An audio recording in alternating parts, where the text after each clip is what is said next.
मुंबईत एक अशी जागा आहे जिथे आजही सूर्य मावळल्यानंतर शूटिंग करायला लोक घाबरतात. नेमकी ती जागा कोणती आहे? चला सांगते. मी बोलतेय मुकेश मिल्स बद्दल.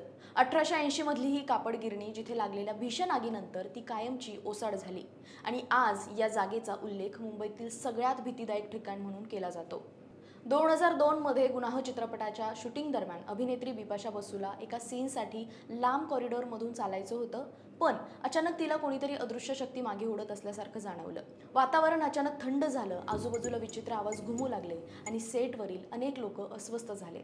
इतकंच नाही तर शूट दरम्यान उपकरणांमध्ये सतत बिघाड होत होता आणि बिपाशाला सुद्धा संवाद आठवत नव्हते. परिस्थिती इतकी विचित्र झाली की अखेर संपूर्ण टीमने शूटिंग दुसऱ्या ठिकाणी हलवण्याचा निर्णय घेतला. खरंच मुकेश मिल्समध्ये काही अदृश्य शक्ती आहे का, की हे सगळं फक्त योगायोग आहे? तुम्हाला काय वाटतं? आम्हाला कमेंट करून नक्की सांगा आणि अशाच थरारक गोष्टींसाठी फॉलो करायला विसरू नका.